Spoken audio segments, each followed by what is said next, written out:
I think it's critical to note that rural communities are, they're rural communities. We don't have just tons of backup staff. We have 4 physicians, and this is the case for most rural communities. For example, for ours, we have 4 physicians for 13,000 people, and 1 hospital for 13,000 people in Dawson County. And we have one of the poorest communities in Texas. And I'm not sure where we rank nationally, but I know that we're on the list of the most poor communities. And there are 4 of us, 4 doctors for these 13,000 people. And when one of us gets sick, that's 25% of us out. Our respiratory therapists, our respiratory therapist, just one. Respiratory therapists are critical in a pandemic that involves the lungs, because respiratory therapists, they give the breathing treatments, they manage the ventilators for the most part, they manage oxygen supplementation, they manage BiPAPs, CPAPs, all of that. So they're critical, you could understand, for a pandemic that involves the respiratory system. Our hospital has 1 respiratory therapist, just 1.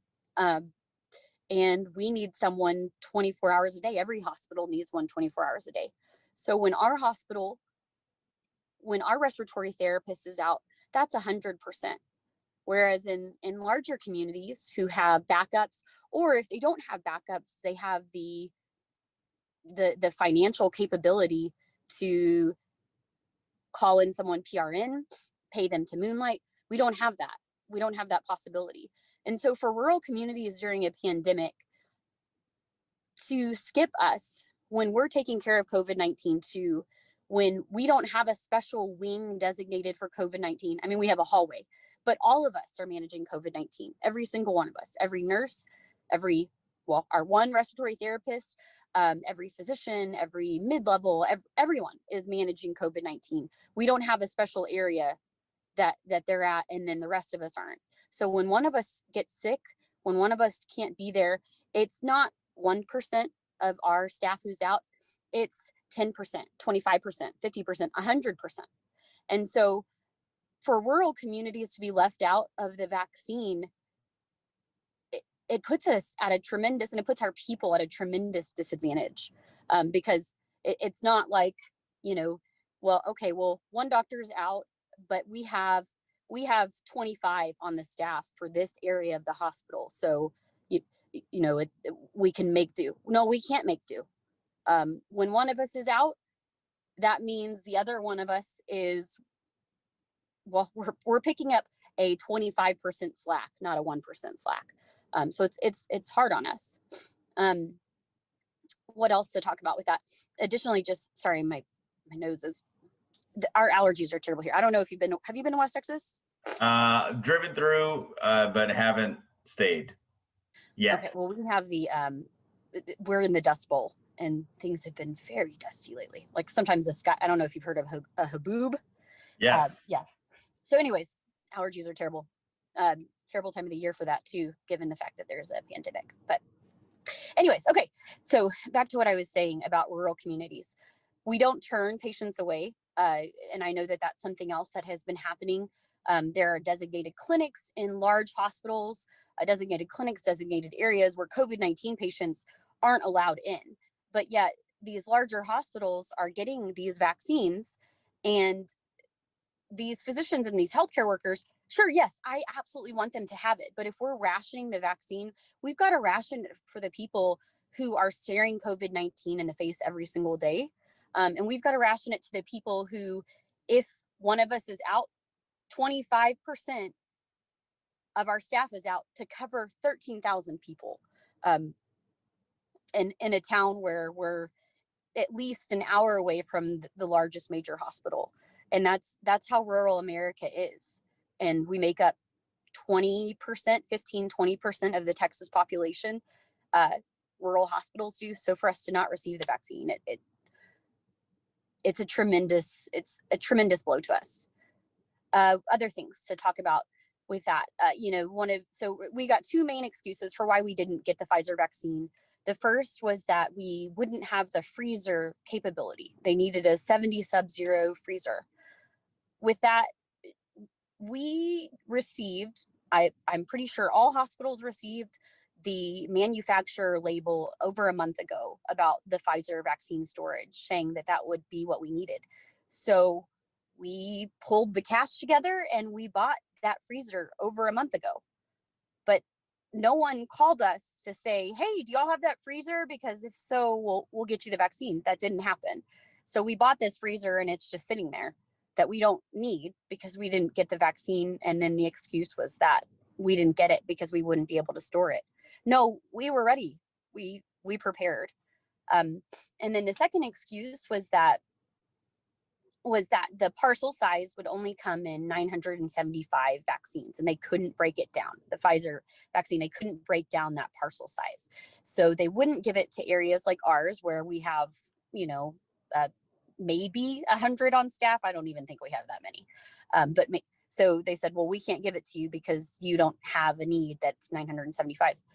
Well, Torch, which is the Texas Organization for Rural Clinics and Hospitals, Torch spoke out to DSHS. We wrote a letter saying, hey, yeah, you're right. We don't have, none of the rural hospitals boast 975 members on their staff, but together we do. And many of us purchased those freezers. So if you want to assign 975 vaccines to Torch, we'll figure it out and we'll administer it among, we'll divvy it up and we'll administer it ourselves and we'll take care of it ourselves.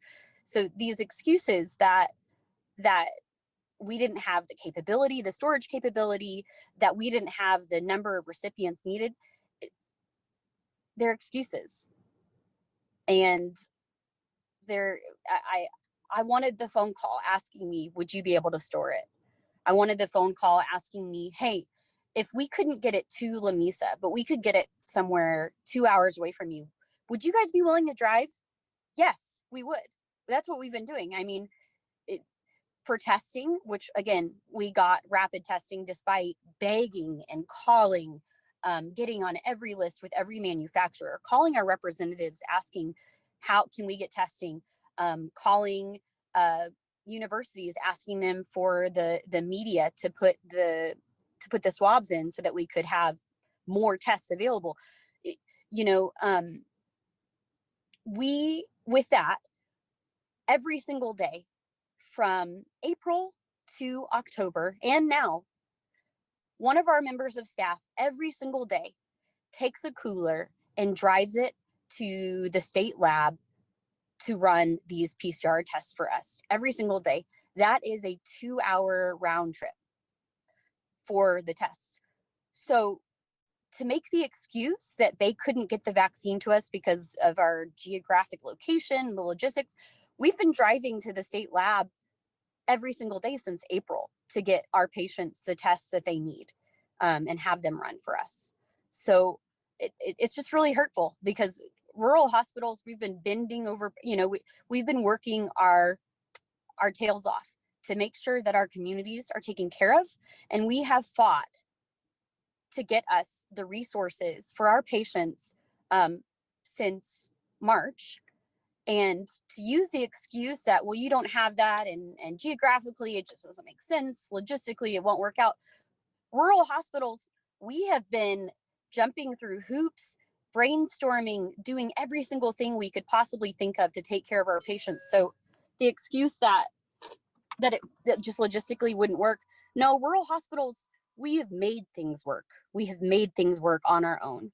And that's with us also carrying full clinics, full hospital, a full hospital load. The four of us have made that happen.